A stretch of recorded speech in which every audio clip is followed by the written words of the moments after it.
মার্কিন হামলায় পাল্টা আঘাতের ছক তেহরানের, ইরানের পরবর্তী পদক্ষেপ নিয়ে জল্পনা কল্পনা।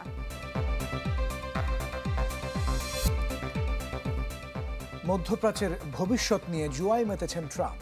মার্কিন হস্তক্ষেপে ইরানের শাসক পরিবর্তনের ইঙ্গিত।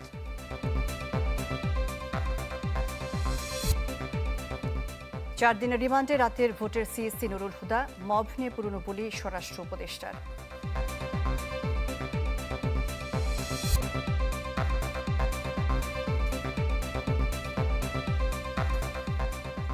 আমন্ত্রণ চ্যানেল 24 রাত 10টার খবরে। শুনছিলেন প্রেসিডেন্সি ইউনিভার্সিটির সংবাদ শিরোনাম। আপনাদের সাথে থাকছি আমরা দুজন, আমি শাহনাজ শারিয়ার, মোহাম্মদ ইমতিয়াজ।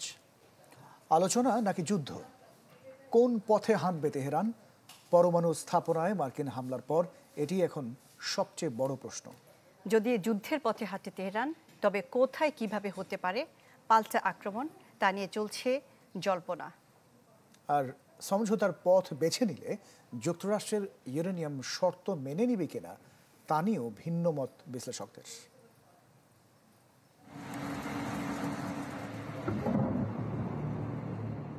ইরানের পারমাণবিক স্থাপনায় মার্কিন হামলার প্রতিক্রিয়ায় কঠোর প্রতিশোধের হুঁশিয়ারি দিয়েছে তেহরান। দেশটির নিরাপত্তা এবং গোয়েন্দা বিভাগে চলছে তীব্র আলোচনা। সেই সাথে গোটা বিশ্বে চলছে চুলচেরা বিশ্লেষণ। কি হবে ইরানের পরবর্তী পদক্ষেপ? আলোচনা নাকি যুদ্ধ? কোন পথে হাঁটবে তেহরান? এটি এখন দেশটির শীর্ষস্থানীয় নেতাদের সবচেয়ে বড় দুশ্চিন্তার কারণ। এ অবস্থায় আন্তর্জাতিক বিশ্লেষকদের মতামতের ভিত্তিতে প্রতিবেদন প্রকাশ করেছে ব্রিটিশ গণমাধ্যম বিবিসি। প্রতিবেদনে অন্তত 3টি সম্ভাব্য কৌশল তুলে ধরেছে তারা। বিবিসি বলছে, ইসরায়েলে 11 দিনব্যাপী হামলার পরেও এখনও মজুতের অর্ধেক ক্ষেপণাস্ত্র হাতে আছে তেহরানের, যার সংখ্যা প্রায় 3000, যা দিয়ে অন্তত 20টি মার্কিন সামরিক ঘাঁটিতে হামলা চালানো সম্ভব। সবচেয়ে কাছের লক্ষ্য হতে পারে বাহরাইনের মিনা সালমানের মার্কিন নৌবাহিনীর প্রধান কার্যালয়। পাশাপাশি ইরাক এবং সিরিয়ায় মিত্র গোষ্ঠীদের মাধ্যমে মার্কিন ঘাঁটিগুলো উড়িয়ে দিতে পারে তেহরান। এই পথ বেছে নিলে আত-তানফ, আইন আল আসাদ বা ইরবিলকে লক্ষ্যবস্তু করতে পারে তেহরান। এছাড়া শক্তিশালী বিপ্লবী গার্ড কর্পসের নৌবাহিনী ব্যবহার করতে পারে ইরান। ড্রোন এবং দ্রুতগতির টর্পেডো ব্যবহার করে যুক্তরাষ্ট্রের নৌ প্রতিরক্ষা ব্যবস্থা অকার্যকরের উদ্যোগ নিতে পারে দেশটি।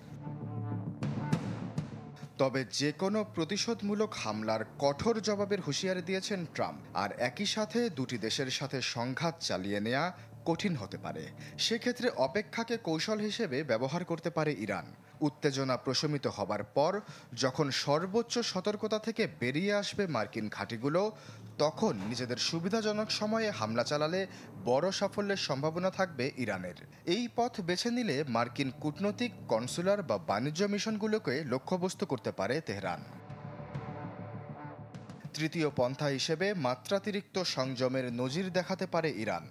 মার্কিন আগ্রাসন এড়াতে এটি হবে সবচেয়ে কার্যকরী পথ। এ পথ বেছে নিলে হয়তো কূটনৈতিক পথে ফিরতে হবে তেহরানকে, পুনরায় আলোচনায় বসে এগুতে হবে চুক্তির পথে। তবে ফের আলোচনায় বসলে মার্কিন শর্ত মতে ইউরেনিয়াম রপ্তানির বিষয়ে সম্মত হতে হবে ইরানকে। আশ্বাস চৌধুরী, চ্যানেল 24। যুক্তরাষ্ট্রের হামলায় 48 ঘন্টার মাথায় ইরানের ফর্দো পারমাণবিক স্থাপনায় হামলা চালানোর দাবি করেছে ইসরায়েল। হামলা হয়েছে তেহরানের একটি কারাগারেও। আর পাল্টা জবাব দিয়ে যাচ্ছে ইরানও। এদিকে যুক্তরাষ্ট্রের হামলাকে ভিত্তিহীন আগ্রাসন আখ্যা দিয়েছেন রাশিয়ার প্রেসিডেন্ট ভ্লাদিমির পুতিন। মার্কিন হামলার 48 ঘন্টার মাথায় ফের ইরানের ফোর্দো পারমাণবিক স্থাপনায় হামলা ইসরায়েলের। ফোর্দোতে যাওয়ার পথ অকার্যকর করতে এমনটা করা হয়েছে জানিয়েছে ইসরায়েলের সামরিক বাহিনী। বিষয়টি নিশ্চিত করেছে কোম প্রদেশের সংকটকালীন ব্যবস্থাপনা বিভাগ। এছাড়া তেল আবিবের ক্ষেপণাস্ত্র আঘাত করেছে ইরানের শাসন ব্যবস্থার শক্তিশালী প্রতীক হিসেবে পরিচিত এভিন কারাগারে। সোমবার সকাল থেকে সরকারি ও সামরিক স্থাপনাকে টার্গেট করে ক্রমাগত হামলা চালিয়ে যাচ্ছে জায়নবাদী সেনারা। গত 13 জুন থেকে হওয়া সংঘাতে ইরানে 13 জন শিশু ও 44 জন নারী নিহতের খবর জানিয়েছে দেশটির স্বাস্থ্য মন্ত্রণালয়। হামলার জবাব দিতে পিছিয়ে নেই ইরানও। ইসরায়েলের দক্ষিণাঞ্চলে ছুড়েছে ক্ষেপণাস্ত্র, যাতে বিদ্যুৎহীন হয়ে পড়েছে 8000 মানুষ। একটি জ্বালানি কোম্পানির কাছে হামলায় ব্যাপক ক্ষয়ক্ষতির সত্যতা স্বীকার করেছে ইসরায়েলি কর্তৃপক্ষ। ইরানের 3টি পারমাণবিক স্থাপনায় যুক্তরাষ্ট্রের ছোড়া 30,000 পাউন্ড ওজনের বাংকার বোমা ফেলার 24 ঘন্টা পেরোলেও কোনো প্রতিশোধমূলক ব্যবস্থা নিতে দেখা যায়নি তেহরানকে। মধ্যপ্রাচ্যে মার্কিন ঘাঁটিতে হামলা চালানোর শঙ্কা থাকলেও শুধু কঠোর প্রতিশোধের হুমকি দিয়েই আপাতত থেমেছে তেহরান। এদিকে সোমবার মিত্রদেশ রাশিয়া সফরে গিয়েছে তেহরানের প্রতিনিধি দল, যাতে নেতৃত্ব দেন ইরানের পররাষ্ট্রমন্ত্রী আব্বাস আরাকচি। এই সংকটময় সময়ে বন্ধু দেশের পাশে থাকবেন কিনা তাই স্পষ্ট না করলেও মার্কিন হামলাকে ভিত্তিহীন আগ্রাসন বলে আখ্যা দেন পুতিন। বর্তমান বিশ্ব পরিস্থিতি দ্রুত পাল্টে যাচ্ছে। ইরান ইসরায়েল সংঘাতে প্রতিনিয়তই উত্তপ্ত হচ্ছে মধ্যপ্রাচ্য, আর বহিঃশক্তিও যখন এই সংঘাতে জড়িয়ে পড়ছে তখন বলতেই হয় এবারের সংঘাত বিশ্বকে বিপজ্জনক পরিস্থিতির দিকে নিয়ে যাচ্ছে। সব মিলিয়ে যুক্তরাষ্ট্র ইরানের শাসক বদলানোর মিশনে কাজ করছে কিনা এ বিষয়ে বিশ্ব রাজনীতিতে যখন আলোচনা তুঙ্গে, তখন বিষয়টি নিয়ে মার্কিন প্রতিরক্ষামন্ত্রী ও ট্রাম্পের 2 রকম বার্তাই তৈরি হয়েছে ধোঁয়াশা।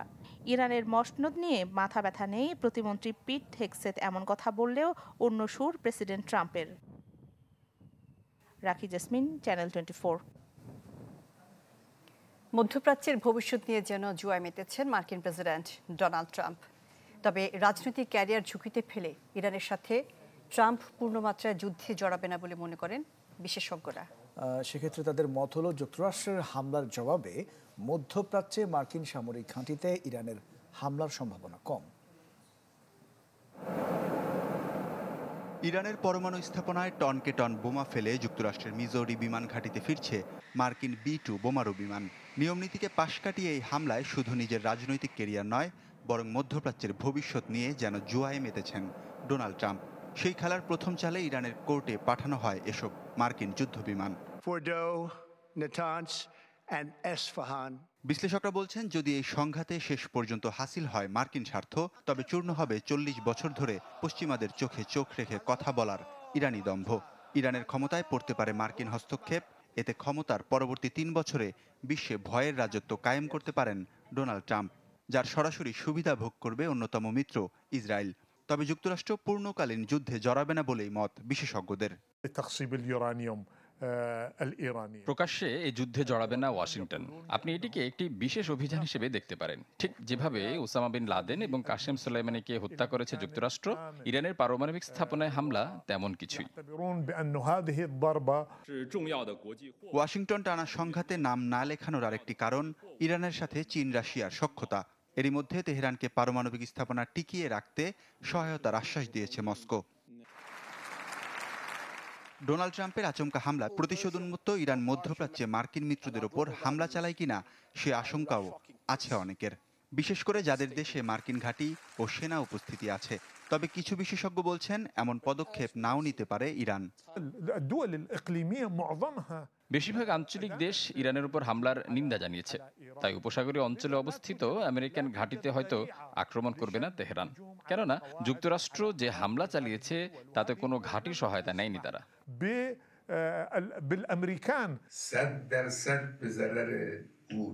মধ্যপ্রাচ্য ওয়াশিংটনের সাথে সুসম্পর্ক রাখা আরব দেশগুলোতেও এই মুহূর্তে ইরান হামলা না চালালেও ক্ষেপে গিয়ে বিগড়ে যেতে পারে তেহরান। পরমাণু চুক্তি আলোচনা থেকে সরে এসে চালিয়ে যেতে পারে নিজেদের কর্মসূচি। সেক্ষেত্রে লেবানন, ইরাক, ইয়েমেনের মতো দেশগুলোর সমর্থন আদায় খুব একটা কঠিন হবে না ইরানের জন্য। ওয়ালিউল্লাহ ফারুক, চ্যানেল 24। অনিয়ম আর প্রহসনের নির্বাচনের অভিযোগে বিএনপির করা মামলায় সাবেক প্রধান নির্বাচন কমিশনার KM নুরুল হুদাকে 4 দিনের রিমান্ড দেওয়া হয়েছে। তবে আদালতে নিজেকে নির্দোষ দাবি করেন KM নুরুল হুদা। কারচুপির কোনো অভিযোগ তার কাছে আসেনি বলেও দাবি করেন তিনি। আওয়ামী লীগ আমলের বিতর্কিত নির্বাচনের কারিগর যে কজন, তাদের মধ্যে অন্যতম KM নুরুল হুদা। রাতের ভোট খ্যাত 2018 সালের একাদশ জাতীয় সংসদ নির্বাচন হয়েছিল তার নেতৃত্বে। 2017 থেকে 2022 এই মেয়াদে সব নির্বাচনে কলঙ্কের ছাপ পড়েছে সাবেক এই আমলার হাত ধরে। রোববার সন্ধ্যায় রাজধানীর উত্তরার 5 নং সেক্টরের নিজ বাসায় নুরুল হুদাকে ঘেরাও করে স্থানীয় জনতা। এক পর্যায়ে লাঞ্ছিত করে তুলে দেয় পুলিশের হাতে। পরে রাজধানীর শেরেবাংলা নগর থানায় অনিয়ম আর প্রহসনের নির্বাচনের অভিযোগে বিএনপির করা মামলায় তাকে গ্রেপ্তার দেখায় পুলিশ। সেই মামলায় সাবেক প্রধান নির্বাচন কমিশনার KM নুরুল হুদাকে 4 দিনের রিমান্ড দিয়েছেন আদালত। প্রিসাইডিং অফিসার এবং ডিসি, এসপি, ওসি, ইউনো সবাইকে প্রভাবিত করে মানুষের ভোট অধিকার হরণ করে দিনের ভোট রাতে করে ভোট বক্স বন্ধ করে মানুষের সঙ্গে প্রতারণা করে এক ধরনের মিথ্যা বানোয়াট এবং অবৈধ 18 নির্বাচন ঘোষণা করে হাসিনার অবৈধ সরকারকে সে বৈধতা দিয়েছে। এটাই ছিল তার বিরুদ্ধে অভিযোগ। যদিও আদালতে নিজেকে নির্দোষ দাবি করেন KM নুরুল হুদা, কারচুপির কোনো অভিযোগ তার কাছে আসেনি বলেও দাবি করেন তিনি। পেনাল কোডের যে ধারাগুলোতে অভিযুক্ত করা হয়েছে সে সকল ধারাগুলো বেইলেবল সেকশন এবং ওই ধারাগুলো নির্বাচন কমিশনের কোনো কর্মকর্তার উপরে লাই করে না। রিটার্নিং অফিসার তারা যেহেতু নির্বাচনের রেজাল্ট পাবলিশ হয়ে গেছে, তারপরে এটা হাইকোর্টের একটি নির্দেশনা আছে যে তারপরে এখানে কোনো অ্যাকশন নেওয়ার কোনো সুযোগ নেই। এরই মধ্যে অন্তর্বর্তী সরকারের পক্ষ থেকে আওয়ামী লীগ আমলের বিতর্কিত নির্বাচনে জড়িতদের ভূমিকা তদন্তে কমিটি গঠনের সিদ্ধান্ত নিয়েছে সরকার। এ বিষয়ে অনুসন্ধান করছে দুদকও। রমিজ হুসাইন, চ্যানেল 24, ঢাকা। মব নিয়ে পুরনো বুলি আওড়ালেন স্বরাষ্ট্র উপদেষ্টা জাহাঙ্গীর আলম চৌধুরী। বললেন এমন ঘটনা গ্রহণযোগ্য নয়। আশ্বাস দেন মবকারীদের বিরুদ্ধে আইনি ব্যবস্থা নেয়ার। নুরুল হুদাকে শারীরিকভাবে লাঞ্ছিত করার ঘটনায় নিন্দা জানিয়েছেন পরিবেশ উপদেষ্টাও। আর বিএনপি নেতা সালাউদ্দিন আহমেদ বলছেন যে তার দল মব সংস্কৃতিতে বিশ্বাস করে না। সাবেক প্রধান নির্বাচন কমিশনার KM নুরুল হুদাকে এমন হেনস্থার ভিডিও সামাজিক যোগাযোগ মাধ্যমে আসার পর থেকেই সমালোচনার ঝড় বিভিন্ন মহলে। প্রশ্ন উঠেছে, এমন বেআইনি মব সৃষ্টি আর কতদিন চলবে? মবকারীদের বিরুদ্ধে কি কোনো ব্যবস্থাই নেবে না প্রশাসন? এ বিষয়ে গাজীপুরের মৌচাকে একটি অনুষ্ঠানে প্রশ্ন করা হয় স্বরাষ্ট্র উপদেষ্টাকে। তিনি বলেন, মব সৃষ্টি কোনোভাবেই গ্রহণযোগ্য নয়। পুলিশের উপস্থিতিতে সাবেক সিইসির সাথে যা হয়েছে এর সাথে জড়িতদের আইনের আওতায় আনা হবে। মব জাস্টিস এটা হলো কোনো অবস্থায় গ্রহণযোগ্য না। আইন শৃঙ্খলা বাহিনীর সামনেও ওনার উপরে করা হচ্ছে। এটার জন্য আমরা একটা তদন্ত করে দেখব। এটার সাথে যদি কোনো আইন শৃঙ্খলা বাহিনী জড়িত থাকে তাদের বিরুদ্ধে আমরা আইনের ব্যবস্থা নিই। এ নিয়ে সচিবালয়ে কথা বলেন পরিবেশ উপদেষ্টাও। জানান, অহিংস উপায়ে বিক্ষোভের সমাধানের চেষ্টা করছে সরকার। মব কেন বন্ধ করা যাচ্ছে না সে প্রশ্নে সবারই আত্মবিশ্লেষণের জায়গা আছে বলেও মন্তব্য করেন তিনি। সহনশীলতা রাষ্ট্রের পর্যায় থেকে আসছে এবং রাষ্ট্রের পর্যায় থেকে ব্যবস্থা গ্রহণের উদ্যোগ গ্রহণ করা হয়েছে। এই সহনশীলতা এবং কার্যকরী উদ্যোগ এটার সমন্বয়েই আসলে আমরা আইনের শাসনের দিকে এগিয়ে যাব। মব নিয়ে দলীয় অবস্থান জানিয়েছেন বিএনপি নেতারাও। গুলশানে গণফোরামের সাথে বিএনপির লিয়াজু কমিটির বৈঠক শেষে দলটির স্থায়ী কমিটির সদস্য আমির খসরু মাহমুদ চৌধুরী বলেছেন, ব্যক্তির দায় দল নেবে না। বিএনপি মবের বিরুদ্ধে শক্ত অবস্থানে রয়েছে, এখান থেকে সরে আসার সুযোগ নেই বলেও মন্তব্য করেন তিনি। দলের আরেক নেতা সালাউদ্দিন আহমেদ বলেছেন, KM নুরুল হুদার মবে ঘটনার সাথে দলের কেউ জড়িত থাকলে তদন্ত করে ব্যবস্থা নেওয়া হবে। যদি বিএনপির যে কোনো নেতা কর্মী এই ঘটনা জড়িত থাকে, তদন্ত করে তার বিরুদ্ধে ডিসিপ্লিনারি অ্যাকশন নেবে। মবক্রেসির বিরুদ্ধে বিএনপি শক্ত অবস্থানে আছে, সেই অবস্থান থেকে বিএনপি সরে দাঁড়াবে না। এই সমস্ত মবক্রেসিতে যারা জড়িত এটা তাদের ব্যক্তিগত সমস্যা, এটা বিএনপির কোনো সমস্যা নয়। গেল রাতে অন্তর্বর্তী সরকারের দেয়া এক বিবৃতিতে জানানো হয়, অভিযুক্ত ব্যক্তির ওপর আক্রমণ আইনের শাসনের পরিপন্থী ও ফৌজদারি অপরাধ। আইন নিজের হাতে তুলে না নিতে নাগরিকদের প্রতি অনুরোধ জানিয়েছে সরকার। আশরাফুল আলম আকাশ, চ্যানেল 24, ঢাকা। বৈষম্য বিরোধী ছাত্র আন্দোলনে স্কাউটসের 8 সদস্য শহীদ হয়েছেন, যা পৃথিবীর ইতিহাসে নজিরবিহীন। বাংলাদেশ স্কাউটস ক্লাব কার্নিভাল এবং শাপলা কাপ অ্যাওয়ার্ড বিতরণে এই মন্তব্য করেছেন প্রধান উপদেষ্টা ডক্টর মোহাম্মদ ইউনূস। নিজ কার্যালয়ে এই অনুষ্ঠানে তিনি স্কাউটিংয়ে নিজের অভিজ্ঞতা তুলে ধরেন। জানিয়েছেন, স্কাউটিংয়ের নানামুখী কার্যক্রমে শৈশব কেটেছে, তাই এর প্রতি বিশেষ দুর্বলতা রয়েছে তার। আহ্বান জানিয়েছেন পৃথিবী গড়তে তরুণদের ভূমিকা রাখার। তিনি বলেছেন, তরুণ বয়স খুবই মূল্যবান, এই সময়ে ভবিষ্যতের ভিত্তি রচনা হয়।